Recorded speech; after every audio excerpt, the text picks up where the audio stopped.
Tout ce qui est mis dans cette poubelle et qui va partir aux ordures ménagères, ça ne va pas être trié. Ça va partir à l'enfouissement. Voilà ce qu'on a réellement en ordures ménagères.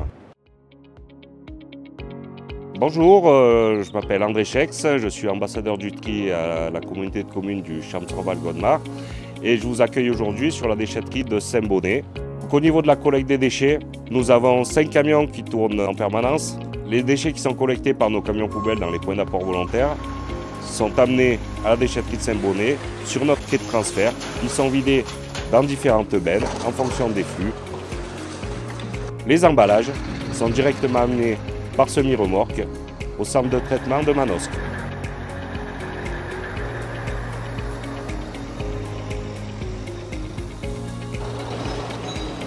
Nous sommes ici à Manosque sur le centre de tri collecte sélective. C'est le centre de tri qui est dédié au tri de la poubelle jaune. On trie 12 000 tonnes d'emballage par an. Ça représente à peu près une vingtaine de camions par jour. On est dans le stock amont, on réceptionne les emballages, on alimente une trémie d'alimentation qui va diffuser le déchet dans le process que nous allons visiter. On arrive ici dans le cœur du centre de tri, la partie où on va travailler le déchet, la partie où on va la séparer pour pouvoir après acheminer chaque déchet par typologie vers des exutoires de recyclage. Les fractions supérieures à 30 cm iront directement en cabine de tri et on va retrouver principalement les gros cartons, les gros indésirables. La partie inférieure à 30 cm va arriver sur d'autres machines qui vont séparer les déchets par typologie. Une fois qu'un box est plein, on procède à son vidage pour faire ce qu'on appelle la mise en conditionnement.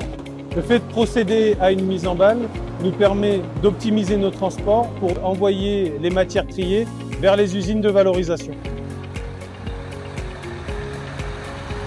Comme vous l'aurez compris, le geste de tri sont des gestes du quotidien. L'objectif 2030, c'est de diminuer nos ordures ménagères par habitant et par an de 40 kg. Il faut donc être vigilant au tri de nos déchets afin que la facture n'augmente pas aussi bien pour la communauté de communes que pour les habitants du Champs-Val-Godemar.